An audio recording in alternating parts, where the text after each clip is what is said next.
Hi everyone, we're Travel with Johnny and Will, and today we are recapping our day 6 on board P&O Azura.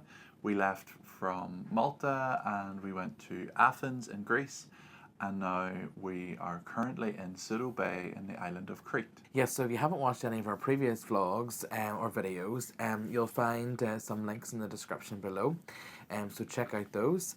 But as well as we're in Souda Bay, which is basically the port that people go to the town of Chania. Chania. If I've pronounced that right, Chania. Yeah, we actually had a lie-in this morning. We probably stayed out later the previous night than we intended to. So we had a bit of a lie-in, and whenever we awoke to this.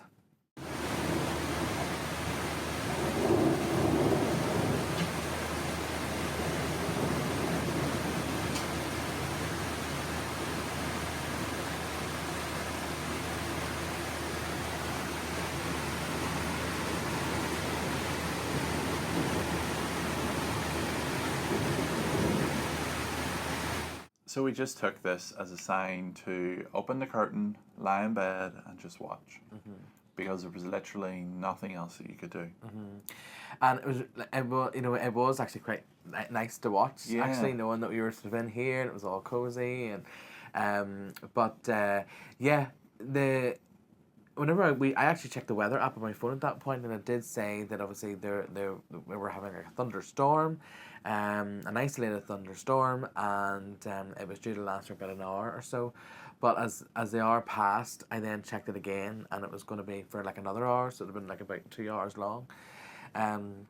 So we took that as well as the opportunity to have a lie-in, and then whenever we got up and got ready, we headed upstairs to the buffet restaurant for breakfast.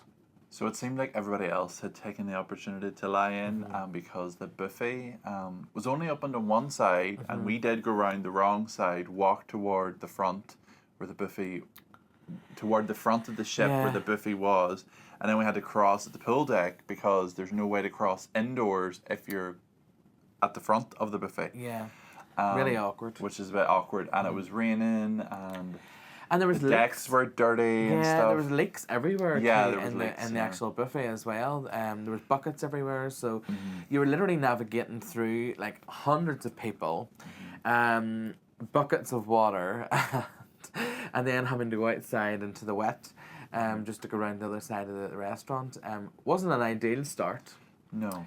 But by the time we actually got into the part where the food was, I literally just thought, right, whatever I can get near, I'm putting it on my plate, and that's it. I'm not coming back for anything else. It was very busy in the bit, specifically where you got the food. Yeah. So I had a small cook selection, and I wasn't going to fight my way back for anything else, not even a cup of tea. I think I grabbed a banana smoothie. I grabbed 2 little pastries. I got 4 slices of watermelon. This is how random it was. It was just like, what, as you said, it was whatever you could get on your plate. And then I was looking for the cereal, which wasn't in the original food place. It was just slightly outside.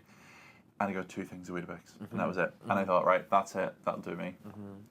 But it was nice. My food was lovely, though. Like all the food in the buffet, we've really agreed with. I would say so far, it's been to our taste, and it's been good quality. But obviously trying to find a table was a bit of a nightmare too, but we ended up then sharing with this lovely couple and to enjoy our breakfast. So after breakfast, we headed down to the glass house because we sort of thought, oh, we'd like a coffee or something like that, and we weren't going to fight our way to the beverage station in the buffet. Yeah. So we went down to the glass house, which is a lovely sort of bar restaurant area, and we were able to grab a seat there. It's a large area, but you can't really tell it's large because it's all very... You can't view the whole room at once. It's all these pieces of architecture in the middle of the room and stuff. With like wine bottles. Yeah, but it was a bit of a feel, the whole thing, because there's only one coffee machine working for this whole big, what is effectively a coffee shop, really, during the day, the glass, and obviously you can get food options. they only had one machine working, and they said it would be like a while before they could make the coffee. So because everybody literally was doing the Yeah. same thing. You know, they had nowhere to go because the weather was so bad, and they just sort of thought, let's all go there and have coffee. But so we were just like, well, can we get a Pepsi quicker? And they were like, yep, not a problem. So we ended up just having some Pepsi Max there. yeah, and it was nice. So we had heard and sort of read that there's nothing really to do at this port whenever you step off the ship, but there is a local bus service that takes passengers, or you know, for €3.20 return, and the buses run every 15 minutes from the port terminal into the town of Chania. Now, whenever we sort of, after breakfast and that, we sort of looked outside and there was nobody, hardly anybody was getting off. We did see a bus sitting, but there was a few people with coats Yeah. and stuff. But at that point, it still was pretty cool, pretty dark and dreary, sort of a wee bit. You sort of thought the weather could turn either way. So we decided then to have a walk around the Prominad Deck just to get a bit of fresh air and sort of to walk off our breakfast a wee bit. And the thing about the promenade on Azura is it's not full wraparound, but it is from one side all the way to the back and around, and then to the other side. But Yeah. you cannot get round the front. Yeah. Yeah. Which is a wee bit disappointing. Yeah, it is. But as we were walking around to the back, the effects of the rain or the thunderstorm or where we'd been that night, there was just like this black stuff all, and a lot of water standing on the deck. So it was a bit slippy. Yeah. But there is handrails though, as you go around that sort of back end of Yeah. the ship. So after our quick walk, we decided to come back to the cabin because yesterday was Will's birthday. Hooray. So I had the job of packing the two smallest gifts I could possibly fit into our luggage. So we came back to our cabin then, so Will could open his gifts and his birthday cards. So we hadn't really anything much planned really for today, and as it was Will's birthday, it was up to him to decide on what we wanted to do. And at this point, we were looking out the window. It was starting to brighten up. Yeah. There was a little bit of heat. A little bit of hope as well. Yeah, I think it was 12. It was around 12. Yeah. We thought, right, we'll put the backpack on. We'll, pack a coat or whatever we need. We went then to go to deck 7, go out to the outer decks, saw the queue, and thought, Oh. no. Because this wasn't a shuttle service that was being run by the ship. No. So there wasn't 3 or 4 buses on a rotation here. This was a public service bus, one every 15 minutes. There was already a queue of about at least a full bus. I would have nearly said 2 full buses, because the queue was. It went in the outside building and then went out the building. building. So we don't know really what happened inside the building. And we just thought, right, so all aboard for us is 5. It's we probably could have done it, but we just thought we don't know what it's going to be busy like on the way back, and we just didn't want to risk it. And we hadn't planned anything for Chania anyway. Yeah. So So we just sort of thought, look, by looking at the queue, we're going to probably stand there for half an hour. yeah, at least. So that takes us to 12:30. If we still have the half an hour, maybe wait on the way back, there's, another hour. So we would probably be going through the hassle and And that's standing if in everything queues. ran smoothly and Yeah. that sort of thing. We did sort of see on a Facebook group as well later on in the day that obviously, people were complaining because with P&O you have the Saver fare and the Select fare. And the Select fare is always more expensive. Will might not know this information because I do all the cruise booking. But the Select fare basically includes port shuttle services, and on this cruise there has been 0. So a lot of people were angry yesterday the fact that the cruise line didn't put on a shuttle service for those passengers that paid the dearer fare, because they had posted then a picture of the queue in the old town to then get onto the bus to come back.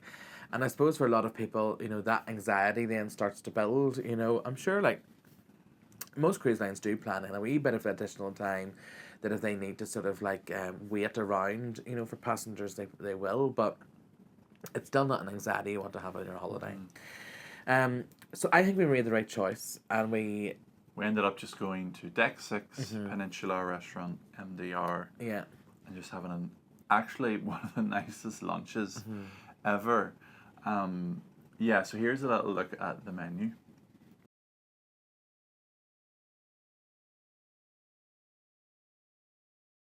But yeah, we actually had the exact same thing for both starter and main. We both had the chicken satay chicken. Oh, that was my goodness. yummy.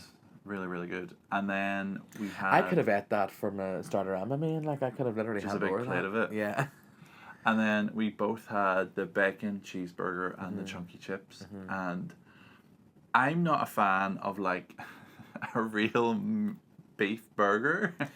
If you watch our vlogs, you'll know this, that basically Will likes a real cheap... Do you know, like, a chippy van burger? Like, those thin ones that are where frozen? the beef burger is, like, 6% beef. That's, like, my favourite sort of type of burger. Although I wouldn't even really be that much of a beef burger lover. But this burger, I would say it was slightly better than that. But it was dressed really nicely. It had like little onions and relish on it. It had bacon, it had cheese, it had... It was funny though, because at lunch you were lettuce and tomato. It was funny though, because at really lunch good. yesterday you were just like, oh, this is such a really nice burger on my birthday. You know, this is such a... Everything was like, oh, this is really nice for my birthday. Yes, the cruise ship put that on especially for you. So for dessert then, I had the chocolate ganache tart. And you had... I had the fruit. So pretty basic. Yeah. So then afterwards, after lunch then, we were sort of like, right, what will we do? The weather, it still wasn't great outside. So we were sort of thinking, right, what are we going to do? Will we go for another dander? Will we go and sort of see what's on? There wasn't a huge pile of activities on, obviously, because a lot of people then started to leave the ship. So it was a pretty quiet day on board. So yes, after we had our 3-course lunch for Will's birthday, we, again, it was up to Will what he wanted to do. So Will got to do his favourite thing on his birthday that he picked to do, which I had a big nap, the longest nap ever. I think I was in bed from 2 to 5. And actually sleeping, like, full on. Will wanted to have a nap. I did a few bits and pieces of work. In between the clouds sort of parting, I went out onto the balcony. But you said it was still quite cool. It was cool though. You would have needed a jumper. So Will had a very relaxing afternoon on his birthday. So before Will went for his nap, the door rapped, and there was a member of staff there with a bottle of wine. And he just handed it to Will. I think I was putting like dirty clothes into the suitcase or something. And Will was like, oh yeah, some guy just came to the door with wine. I was like, all right, did you ask why? Or, no, I just took it. Yeah. So at that point then we didn't really know what the crack was with this wine. Was it meant for us or was it not? But anyway, as we started to get ready for dinner, the door rapped again, and it was our cabin steward with the information about going home and our flights, etc. And he says, did you get the delivery of the wine, sir? And we're like, oh yes, thank you. We weren't sure what that was for. And she's like, oh, that was just a gift from me for William's birthday. So that was very sweet. So we got ready for dinner, and we cracked open a bottle of fizz that we got as part of the birthday package that I had pre-purchased before coming on board. But we got ready for dinner, and it did start to brighten up, so we got some lovely pictures out on the balcony. So as a special treat for my birthday, we decided, we had pre-planned this, to take a second visit to the beach house. So the beach house is located at the back of one side of the buffet restaurant, and it's so you do have a separate entrance to it, and it's sort of cordoned off. But we really enjoyed our previous visit here, so we were looking forward to tonight.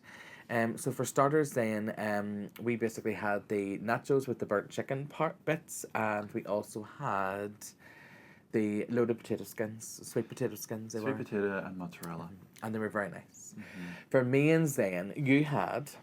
the chili sin carne, which had a coriander rice, it had the chili mixture, And more nachos. And it had a filled pepper with chili in it and cheese on top, and creamed corn. That's what that was. Didn't really taste of anything, but yeah, I was very happy with that because anything that has more nachos, I like. So yes, I then couldn't really make up my mind for my main, but I ended up getting then the taco trio, and I couldn't fault it. The beef tacos, So nice. they're so jam packed, and they were really delicious. So for dessert, then I had the golden dulce de leche dessert, which was like a little sort of slice of like cake. It's like a pastry tart filled with chocolate. That's what it looked like to me. I didn't actually think it was going to be, because leche I sort of thought was more milky, so I sort of thought it was something more milkier, so I didn't realise it was what it was. But it was delicious, and I wasn't going to complain about it. And then you had... I had the rum-soaked pineapple, which came with mango condensed milk poke cake, and there was something else, just let me check, a sorbet. Yeah, I think it was a vanilla sorbet. It was good. Yours looked quite nice, actually. It was good. Probably the worst thing about it was the pineapple. I would have preferred it if it was just like plain pineapple. But it did work together. It worked together, and the rum sort of added into that vibe of being Caribbean barbecue. Yeah. So one thing just to sort of say about the beach house is the service is really good. It's not overcrowded. They obviously stagger everybody's bookings. So the waiting staff are very attentive. They are. And after dinner, we decided then we would head to the Playhouse Theatre for tonight's show, which was called Mind Games by a guy called Mark Williams. Yes, so we're not gonna sort of give away too much about the show, but this guy's a guest entertainer. He basically will tell you at the very beginning that he cannot read people's minds, and if you're sort of like, if you're used to watching people like like Darren Brown and stuff like that on the TV, he would sort of be along the lines of those kind of games where he was trying to guess what people were going to say, or like the choices they were going to make, but obviously we know that you can't read a person's mind. So basically, he was sort of explaining little parts and little traits that people were doing, if they were standing a certain way, or how the brain works in terms of how they're going to trick people, and try to trick him. And so it was very entertaining. And it was on for about 45 minutes, actually. But it was really entertaining. And he was a super funny guy. Yeah, I thought he came across very genuine. I normally don't enjoy illusion type things, but this wasn't illusion. It was just about, right, I'm gonna guess what I think you've thought, and I actually really, really enjoyed it. Yeah, it was good, and he came across as a real lovely guy, as I said. So afterwards then, we were going to head to the Manhattan Bar, because the Headliners Theatre Company were doing an event called Hitzville USA, and it was jam-packed. It was literally, now when we say jam-packed, we actually mean that the venue was jam-packed. Yeah. So it was literally standing room only, nowhere to set a drink or anything, so we actually didn't have a drink. But we stayed there for the show, which was about 30 minutes long, in which the show team just performed some songs, sort of Motown and things like that. But it was good, like they're really good. I good think singers. Personally it would have been nice to see that in the theatre, but because I think shows like that, when you put them in those bars, it does then, yes, they did 3 sittings, they did 3 times that night, but there's not enough seating for that, because people want to go and see the showcast. So I would have preferred if it could have been in the Playhouse, but I understand why it wasn't, because there was another act on. Yeah, but the other thing is too that those singers, like, they're really talented singers. Like, some of their harmonies are really fantastic, and I just sort of feel like having it there and not on the stage in the theatre nearly like downgrades the show a bit. In my opinion, that's just my opinion. Yeah, like the entertainment so far, I really have enjoyed it, I have to say that, but I just would have preferred to see more of the showcast team in the actual theatre. performing a show. And like a production show. Yeah, a production, yeah. But look, it was a very good half an hour. Like I say, the show was fine. It was great. And then afterwards, people started to filter out then to go to other venues. So we decided that we were going to head to the Malabar, which they had a night at the races. And again, that venue was extremely busy, but we were lucky to sort of find a table. Yeah, I think 2 people had just got up. Yeah, and there was a guy sitting there, so we were able just to sort of sit alongside him. But yeah, it's the night at the races was quite fun. Had we have been there earlier, we would have then been able to buy tickets and participate. But basically, it's sort of just like virtual horse racing on the TV, and people are betting and things like that. So but they had the likes of Claire Balding on the screen, like saying, "Oh, number 7, you know, he's the brother of, you know, number 4, and he's won his last 2. You know, all the factual stuff that you see on racing. Like the form, yeah. You know, people would be like, "You know, I better bet on number 7 then, or whatever." You know, it's quite fun. Yeah. And I would have. It's a pity we weren't there earlier then to buy the race pack and the to be able to. But we really would have need to been there early because we yeah. needed to get a seat to see it because there's only that one big projector screen behind the stage. So we had a few drinks in Malabar to finish off our evening, and then before going back to the cabin, of course, we had to then hit the late night buffet. We are dreading the scales when we get home, because literally the food has been fantastic on this cruise. But we've been skipping breakfast a few times. So. That makes up for it, doesn't it? Let's hope so. Yeah, so we went, and again, in the buffet, it did not disappoint. There was such a huge selection. But anyway, we finished our evening then after our late night snacks.